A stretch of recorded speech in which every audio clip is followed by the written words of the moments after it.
Cairo. 1943. The city smells of jasmine, diesel, and betrayal. A British spy checks into the Villa Zamalek under the name Arthur Penrose, novelist, harmless, drunk. His real name? Never recorded. His mission? Steal the one document that could collapse Rommel's entire supply line across North Africa. The price for that document? A woman who was not supposed to exist. A child he never knew he had. And a truth buried so deep that finding it would destroy everything he believed about himself. I am the beard. Tonight, a story about a lie that won a war. And the truth that destroyed the liar. Stay by the fire. This is going to take a while. November 1942. Field Marshal Erwin Rommel's Afrika Korps is in full retreat after the Second Battle of El Alamein. Montgomery has pushed them back 700 miles across the desert. But Rommel is not defeated. He is regrouping. He is rearming. And somewhere in the vast, empty wastes of western Libya, a secret supply chain is keeping his army alive. Picture this. Rommel's Panzer Army Africa, 100,000 men, 900 tanks, thousands of vehicles, requires 500 tons of fuel per day just to move. Every shell fired, every loaf of bread eaten, every bandage wrapped around a wound, it all comes from somewhere. Fuel tankers from Italy. Ammunition shipments from Greece. Water trucks from the oases of the deep desert. The supply line stretches across 2,000 miles of the most hostile terrain on Earth. And British intelligence cannot find its head or its tail. They know the supply chain exists. They intercept radio traffic about it. They interrogate prisoners who mention it. But every time they try to trace it, the trail goes cold. The operation is too clean, too disciplined, too well protected by a security apparatus that seems to know every move the British are going to make before they make it. That is where Arthur Penrose comes in. But before we meet Penrose, you need to understand Cairo. Cairo in 1942 is not a city at war. It is a city at a party that refuses to end. The bars are full from noon until dawn. The hotels are overflowing with officers, diplomats, journalists, and spies of every nationality. The terrace of Shefford's Hotel is packed every evening with British officers in crisp khaki uniforms sipping gin and tonic, while Egyptian servants in white galabeahs fan them with palm fronds. The smell of jasmine mixes with the smell of gasoline. The call to prayer echoes from 100 minarets while jazz music blares from the rooftop nightclubs. Spice merchants in the Khan el-Khalili Bazaar argue over prices in Arabic, French, Italian, and English. And in the back rooms of coffee houses, Swiss bank accounts are opened with a handshake and a whisper. Every intelligence service in the world is operating in Cairo at maximum capacity. The Abwehr, Germany's military intelligence, run by Admiral Wilhelm Canaris, maintains a network of agents that stretches from Berlin to Khartoum. They operate openly in Cairo, protected by diplomatic immunity, filing reports to Berlin that are so detailed they must have sources inside the British command. The SOE, Britain's Special Operations Executive, Churchill's secret army of saboteurs, recruits anyone who can hold a gun, speak a foreign language, or keep a secret. Their offices are in a nondescript building on the outskirts of the city, but everyone knows where they are. The American OSS, the precursor to the CIA, has just arrived in Cairo. They are green, enthusiastic, and loaded with dollars. They hand out cigarettes like candy and ask questions that reveal how little they know. The British officers despise them. The Egyptian waiters overcharge them. And the German agents take their money and feed them lies.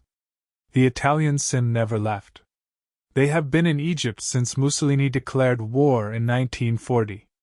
They run brothels, nightclubs, and gambling dens that double as intelligence gathering operations. If you want to buy a secret in Cairo, you start by asking an Italian where to find one. The Zionist Haganah operates its own intelligence ring. They are smuggling Jewish refugees from Europe through Egypt to Palestine. They are gathering information on British troop movements, Nazi collaborators, and Arab nationalist leaders. They answer to no one but their own command, and they trust no one outside their own ranks. And the Muslim Brotherhood watches everyone from the shadows. They are biding their time, building their network, waiting for the moment when the British leave Egypt and they can finally take control. They have agents in the police, the army, the universities, the markets. They know everything that happens in Cairo before it happens. Into this city of shadows steps Arthur Penrose. 34 years old. Educated at Eton and Oxford. He published 2 forgettable novels about desert mysticism. One critic called them competent but unremarkable, and one rather good translation of an obscure Arabic poem that sold 93 copies in its first year. He drinks too much. He talks too little. He has the kind of forgettable face that allows him to walk through a room without anyone remembering he was there afterward. That is why British intelligence chose him for this mission. Penrose arrives in Cairo on a Tuesday afternoon in November 1942. His travel documents describe him as a writer on holiday, seeking inspiration for his next novel. He carries a typewriter, a leather suitcase, and a letter of credit from a Swiss bank that contains more money than he has ever seen in his life. He checks into Shepheard's Hotel, room 317. The balcony overlooks the Nile. The ceiling fan turns slowly above his bed, stirring the hot air but not cooling it. On his nightstand, a copy of his own novel, placed there by the management as a courtesy to their writer-guest. Penrose wonders how many copies the hotel bought.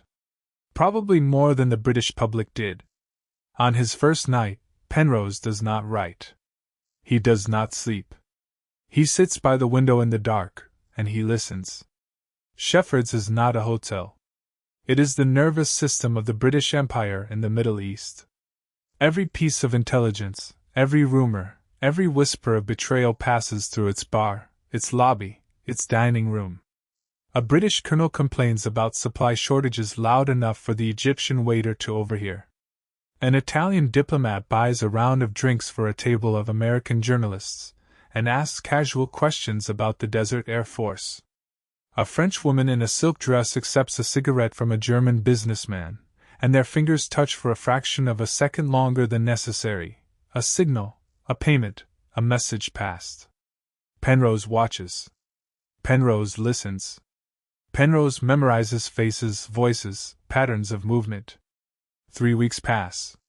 He writes nothing. He publishes nothing. He drinks at the bar every evening, makes small talk with anyone who approaches, and never says anything that could be remembered. To the other guests, he is a failed novelist on an extended holiday, drowning his creative block in gin. To the hotel staff, he is a generous tipper who asks no questions and causes no trouble. To British intelligence, he is a sleeper agent waiting to be activated. And then the invitation arrives. A boy in a tarbush, the traditional Egyptian fez, delivers it by hand. The boy presses it between the pages of a French newspaper, 2 days old, and hands it to Penrose in the hotel lobby without a word. Penrose takes the newspaper to his room. He unfolds it. Inside is a single sheet of heavy cream stationery. The watermark is unmistakable, the double-headed eagle of the Abwehr. He reads the invitation. Herr Oberst von Stauffen requests the pleasure of your company. Literary discussion. Thursday evening. 8 o'clock. The Villa Zamalek. Penrose reads it 3 times. He memorizes every word, every punctuation mark, every imperfection in the typewriter ribbon that printed it. He burns the paper in his ashtray, stirs the ashes with a pencil, and flushes them down the toilet. Then he checks his revolver, cleans it, and loads it. Thursday arrives. Penrose dresses carefully. A linen suit, slightly too light for the season, it makes him look like a civilian, not a soldier. A pair of brown leather shoes that are quiet on marble floors. And the gift, a first edition of Rilke's Dino Elegies, purchased that morning from a bookshop near the Egyptian University, at a price that made the bookseller weep with joy. The Villa Zamalek sits on Jazeera Island, in the middle of the Nile, connected to the mainland by a single bridge. It is a white stucco mansion built in the 1920s by a French cotton merchant who went bankrupt in the Great Depression.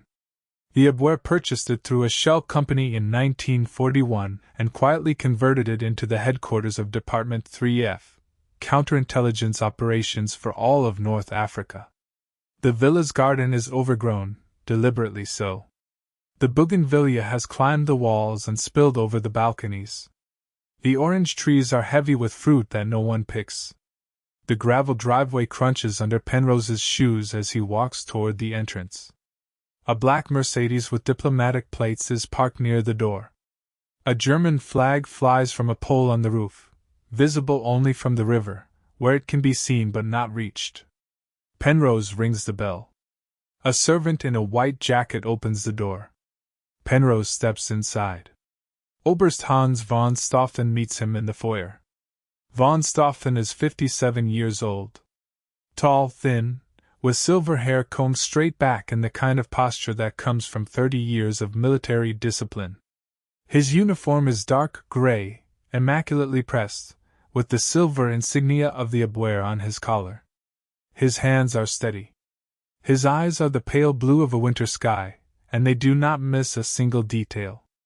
"Mr. Penrose," von Stauffen says, extending his hand, "I have read your novels. I must say, your depiction of the Bedouin is surprisingly accurate for a man who has never been to the desert." Penrose shakes the offered hand.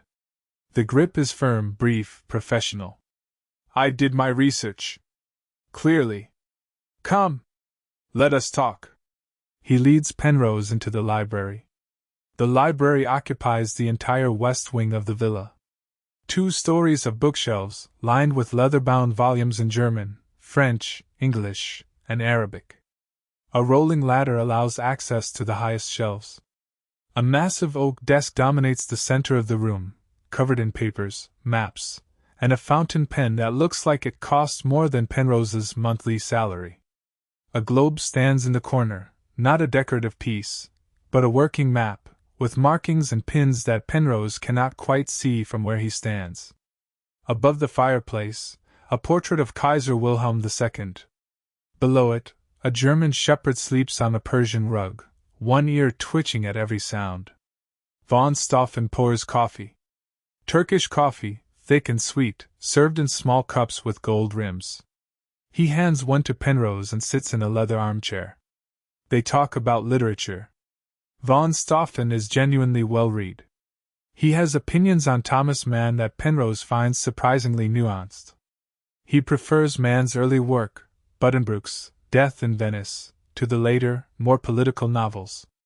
He quotes Rilke from memory, closing his eyes as he recites the lines, and Penrose realizes the man is not performing. He loves this poetry. He loves it in a way that makes him seem almost human. He asks Penrose about the Arabic poem he translated. Penrose explains the difficulties of rendering classical Arabic verse into English, the loss of the rhyme scheme, the impossibility of preserving the original meter, the challenge of translating a culture that thinks in metaphors into a language that prefers plain speech. Von Stauffen nods. He has read the translation. He has also read the original. And Penrose realizes, with a cold shock, that von Stauffen speaks Arabic fluently. Probably Farsi too. And probably a half-dozen other languages that no one in British intelligence ever mentioned. While they talk, Penrose's eyes are working. He is mapping the room with the discipline of a trained operative. The location of the desk. The locked drawer on the right side. The ring of keys hanging on a hook by the window. The painting behind which the safe is hidden. The bookshelf that might conceal a door. The servant who enters and exits without being announced or dismissed. The ledger is somewhere in this building. A book bound in black leather, approximately 8 inches by 12, containing the names of every German agent operating in North Africa. Every fuel depot. Every ammunition cache. Every supply route. Every radio frequency. Every code word. Every safe house. It is the Rosetta Stone of Rommel's supply operation. and Penrose has been sent to steal it. The evening ends at 11 o'clock. Von Stauffen walks Penrose to the front door and shakes his hand one more time. I hope you will visit again, Mr. Penrose. We have so much more to discuss. Penrose walks back through the garden, his heart hammering against his ribs. He knows what just happened. He was assessed. He was measured. He was judged. And he knows that Oberst von Stauffen is far too intelligent not to suspect something. He is walking through a trap that he cannot see the edges of. That is when he sees her. She is standing in the garden, beneath an orange tree, a cigarette burning between her fingers. The light from the villa catches the side of her face. She is wearing a silk cheapao printed with dragons, her dark hair pinned up, her lips painted the deep red color of pomegranate seeds. She looks at him. Not like a woman looking at a man. Like a hunter looking at prey that might be useful. Might be dangerous. Might be both. Mr. Penrose, she says. Her voice is low, French accented, with a trace of something else underneath, Russian perhaps. Or Polish. Or the accent of someone who has spent so many years speaking other languages that her own has become a foreign country. I believe we have mutual interests. Her name is Madame Elise. That is not her real name. No one knows her real name. She is a French national, according to her papers. She is rumored to be a Russian spy, according to the British. She is rumored to be working for the Free French, according to the Germans. She is rumored to be sleeping with von Stauffen, according to everyone. In Cairo, rumor is the only currency that matters. She offers Penrose a glass of pomegranate wine. He accepts. She tells him that she knows why he is in Cairo. She tells him that she can help him get the ledger. But there is a price. What price? Penrose asks. A woman who is not supposed to exist, she says. Your son. The words hit him like a physical blow. He has a son. A child born from an affair in Warsaw, 6 years before the war began. A child he left with a Catholic priest, promising to return. A child he has never seen, never held, never acknowledged in any official document. The only record of that child's existence is a single letter, written by Penrose to the priest, which he assumed was lost when the Germans invaded Poland in 1939. And Madame Elise knows about him. How? Penrose whispers. I know many things, Mr. Penrose. That is my job. She explains the deal. She will help Penrose steal the ledger from von Stauffen's study. In exchange, Penrose will use his connections in British intelligence to locate the child and bring him to safety. The boy is in danger. The Gestapo has identified him as the son of a British agent. How, Madame Elise does not say. They are searching for him. They will find him eventually. And when they do, they will use him to force Penrose to betray his country. Penrose has no choice. He accepts. In war, every lie is a weapon. And every weapon has a price. That is what I tell people when they ask why I tell these stories. Not to entertain. Not to educate. To remind them that in the dark hours of history, ordinary people make choices that echo through generations. The next week is a blur of coded messages, dead drops, and whispered conversations that take place in shadowed corners of coffee houses and rooftops. Madame Elise provides floor plans of the villa, drawn from memory. She marks the guard rotations, 4 men on the ground floor, 2 on the roof, 1 at the gate. She identifies the silent alarm system wired into the study door. She knows the combination to the safe. Not because von Stauffen told her. Because she watched his fingers when he opened it. She counted the clicks. 32 left, 14 right, 27 left. She practiced on her own safe until she could open it in her sleep. On a Thursday night, when von Stauffen is at a dinner party at the German embassy, Penrose breaks into the villa. He climbs the garden wall at the rear of the property. He crosses the lawn in a low crouch, using the shadows of the orange trees for cover. He reaches the study window, which Madame Elise has left unlocked, and slides it open. He lands silently on the Persian rug. The German shepherd is not in the room. Madame Elise drugged its food. He crosses to the desk. He cracks the lock in 40 seconds, faster than his training at the SOE facility in Scotland suggested was possible. He opens the drawer, finds nothing useful. He crosses to the safe, hidden behind the painting of the Kaiser. He spins the dial. 32 left. 14 right. 27 left. The safe opens. The safe is empty. Inside, there is nothing but a single object, a red-painted chess piece. The king. Penrose stares at it. He picks it up. The message is unmistakable. Someone else has taken the ledger. Someone else knows about his mission. Someone else is playing a game whose rules Penrose cannot see. He turns to leave. Madame Elise is standing in the doorway. "I moved it," she says. "For your own safety." "Where is it?" "Hidden. But you will not retrieve it alone. The desert is vast, Mr. Penrose. And the woman who is not supposed to exist is waiting for you." She hands him an envelope. Inside is a photograph. A woman holding a child. The woman is young, dark-haired, with the kind of face that is beautiful not because of its features, but because of what the eyes carry. The child is a boy, perhaps 3 years old, with Penrose's eyes.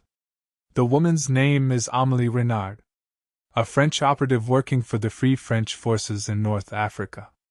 The child is Penrose's son. And pasted to the back of the photograph is a hand-drawn map. A route through the Libyan desert, marked with coordinates, leading to a Roman outpost on a ridge overlooking the main supply road from Tripoli to Tobruk. "If you want the ledger," Madame Elise says, "you will find it at the end of this road. If you want your son, you will find him in Warsaw.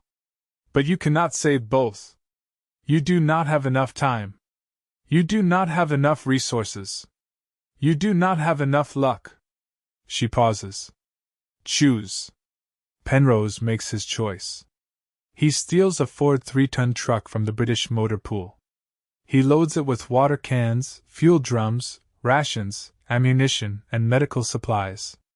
He picks up Amélie Renard from a safe house in the old Islamic quarter of Cairo. And together they drive south. Through the outskirts of the city. Past the pyramids of Giza, silhouetted against the setting sun. Through the green ribbon of the Nile Valley, where farmers still work their fields by methods unchanged since the time of the pharaohs.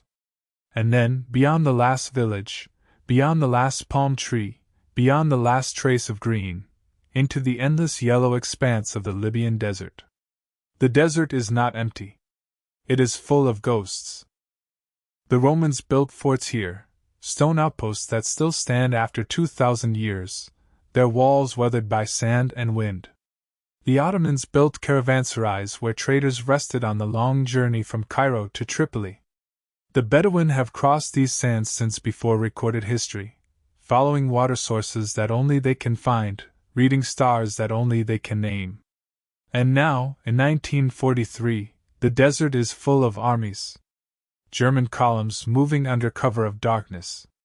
British patrols searching for stragglers. Italian supply convoys that took a wrong turn at a wadi and ended up burning in the sun, their crews dead of thirst or heat stroke.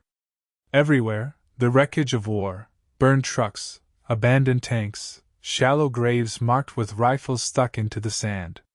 Penrose and Amélie drive for 3 days.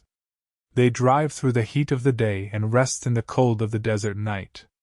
They eat cold rations. They drink water in measured sips. They barely speak. On the 4th day, the truck breaks down. The radiator has cracked. Steam rises from under the hood. Penrose opens it and sees a split in the metal that cannot be repaired with the tools they have. They have no spare parts. They have no radio. They are stranded in the middle of the Sahara Desert, with enough water for 5 more days and no way to call for help. They have 2 options. Stay with the truck and wait to die. Or walk. They walk. Amélie Renard is tougher than she looks. She has survived the Gestapo interrogation cells in Lyon. She has crossed the Pyrenees on foot in winter, carrying documents that would have gotten her shot if she had been caught.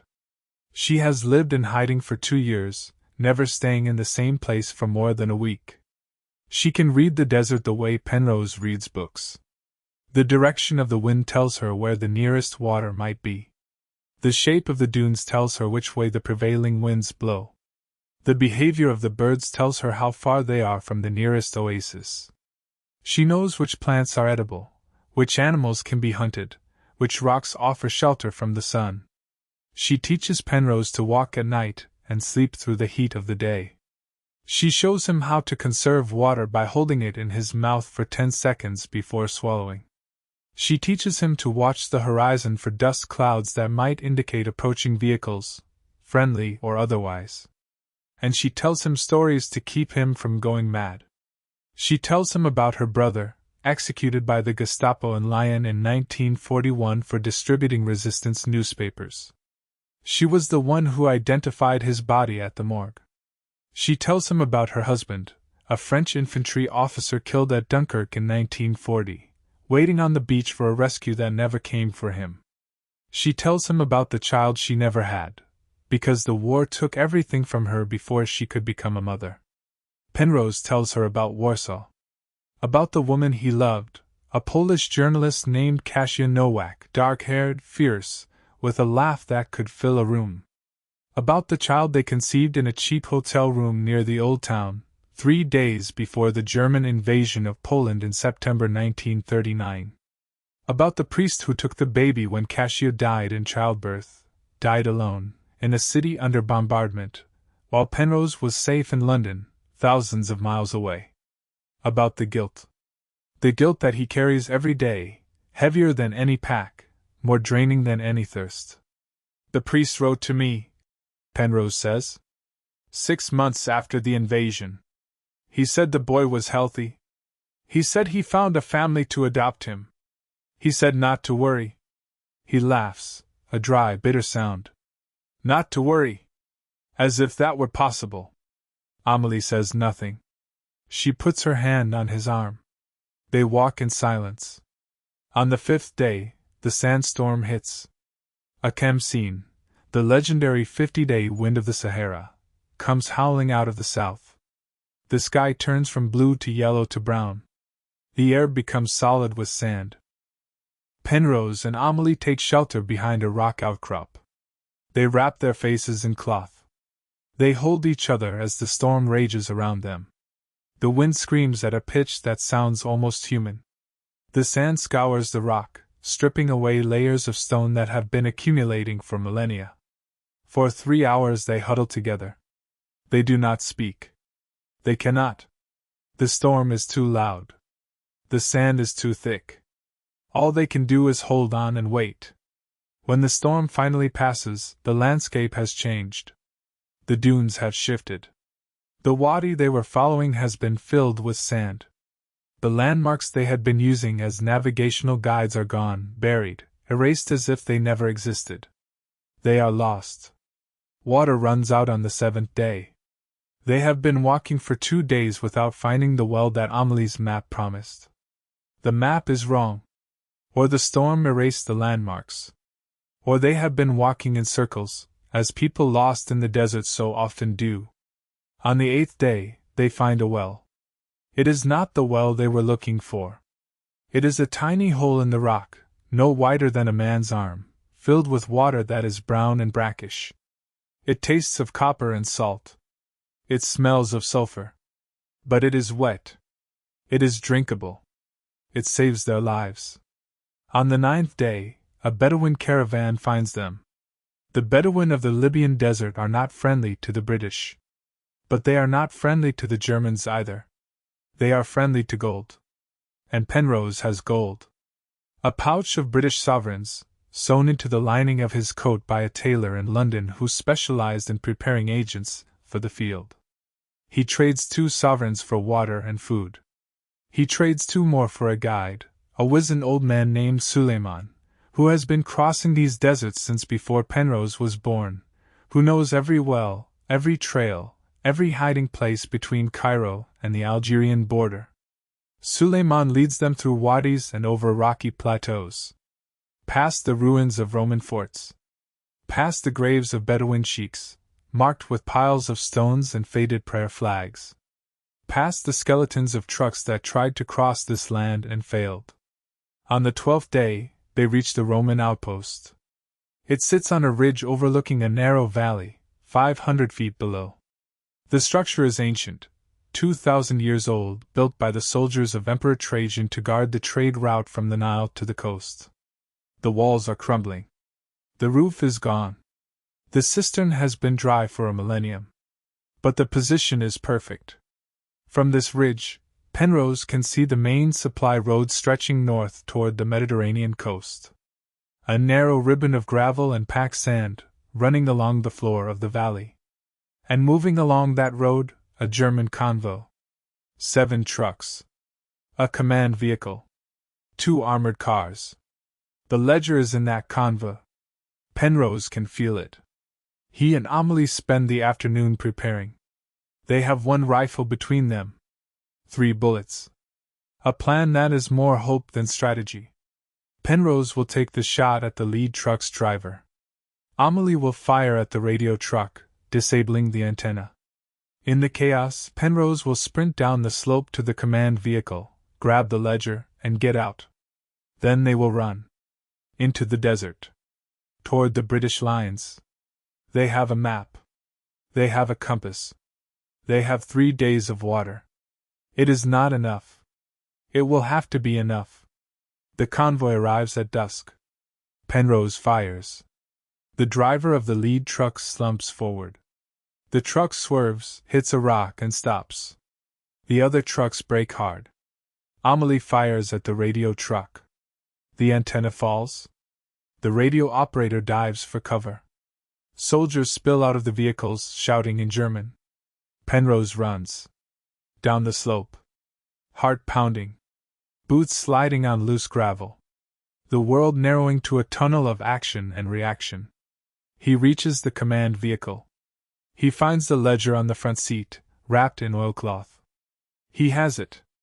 And then he sees the soldier. A young German. No older than 18. Blonde hair. Blue eyes. Terrified. He has raised his rifle and he is aiming it at Amelie's back. Penrose has 1 bullet left. He raises his rifle. He aims. He does not aim at the soldier. He fires at the soldier's rifle. A fraction of a second before the trigger is pulled. The bullet hits the barrel. Metal screams. The rifle spins out of the soldier's hands. The soldier stares at his empty hands, uncomprehending. He is alive. He does not understand why. The soldier surrenders. Amelie stares at Penrose, breathless. Why? She asks. Why did not you kill him? Penrose looks at the boy. He cannot be older than 18. He has a mother somewhere. A father. A girlfriend writing him letters he may never read. He is someone's son. And Penrose has just spent 12 days crossing a desert to find his own son. Because even in war, Penrose says, we choose what kind of monsters we become. Sometimes the desert strips away everything but truth. That is what I have learned, sitting at this fire, watching the embers glow. When you strip away the uniform, the rank, the nationality, when you strip away everything that war gives you to hide behind, what remains is a person. A person who chooses. Every moment. Every bullet. Every life spared or taken. That choice is the only thing that matters. They take a German truck. They drive east toward the British lines. The ledger is safe in Penrose's coat, pressed against his chest like a second heartbeat. The information it contains is devastating. The ledger lists every fuel depot in the Africa Corps supply network. Every ammunition cache. Every spare parts warehouse. Every water point. It names the double agents working for both sides, the Egyptian officials taking German money, the Italian diplomats selling British secrets, the Arab nationalists playing all sides against each other. It reveals the exact timing of Rommel's next major offensive. The troop concentrations, the supply requirements, the radio frequencies and code words for the entire operation. It is the single most valuable piece of intelligence obtained by any Allied agent during the entire North African campaign. British intelligence works quickly. Within 3 weeks, 6 fuel depots are bombed. 2 supply convoys are captured intact. The German offensive is delayed by a month, long enough for Montgomery to bring up reinforcements and fortify his positions. Rommel never recovers. His tanks run out of fuel in the middle of the desert. His men go hungry. His supply line is a wreck. By May 1943, the Afrika Korps surrenders. 250,000 German and Italian soldiers are taken prisoner. The war in North Africa is over. Penrose receives a medal. In secret. In a closed ceremony in Cairo, with no press, no photographers, no fanfare. The citation is vague. For services to the crown in a theater of war. It could mean anything. It means nothing. He does not keep the medal. He gives it to Amelie, who gives it to a pawnbroker in Alexandria, who gives her enough money to buy a new identity and a one-way ticket to Switzerland. Amélie Renard disappears into the chaos of post-war Europe. Some say she returned to France and joined the new government. Some say she married an American intelligence officer and moved to New York. Some say she never left Cairo. That she is still there. Still watching. Still waiting for someone else to walk into her trap. Penrose goes to Warsaw. The city is a ruin. The Germans destroyed it methodically, block by block, after the Warsaw Uprising in 1944. Penrose walks through streets that are no longer streets, past buildings that are no longer buildings, looking for a church that may no longer exist. He finds it. The church is damaged, a shell hole in the roof, stained glass shattered, but the structure still stands. The priest is old, gray, bent with age and hardship. But he is alive. He remembers the child. He remembers the night a young woman died in childbirth while bombers droned overhead. He remembers taking the baby to a family in the countryside. He remembers that family fleeing to London in 1940, ahead of the German invasion. The family's name is Kowalski. The boy's name, the name Penrose never gave him, is Jan. It takes Penrose 2 years to find Jan Kowalski. He finds him in a school in South London. A bright-eyed boy of 9, who speaks perfect English, fluent Polish, and the beginnings of French. He plays football. He reads adventure stories. He has a laugh that reminds Penrose of Cassia, the woman he loved and lost. Jan does not know that Penrose is his father. He thinks Penrose is an old friend of his adoptive parents, come to visit while passing through London. Penrose does not tell him the truth. He visits Jan 3 times over the next 2 years. He watches him play football on Saturday mornings. He reads him stories before bed. He pays for his school fees through an anonymous trust fund that will continue until Jan turns 18. And then he leaves. Because he knows that the best gift he can give his son is the gift of not knowing who his real father really was. The ledger sits in a vault in London.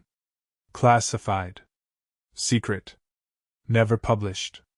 The identities it contains are still protected, even now, 80 years later. Some names would still cause diplomatic incidents. Some names would still start wars. And Madame Elise? The woman in the silk cheapao who started all of this? No one knows who she really was.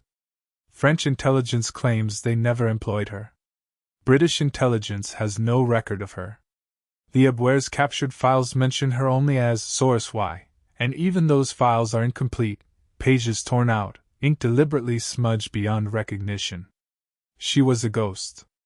And like all ghosts, she vanished when her work was done.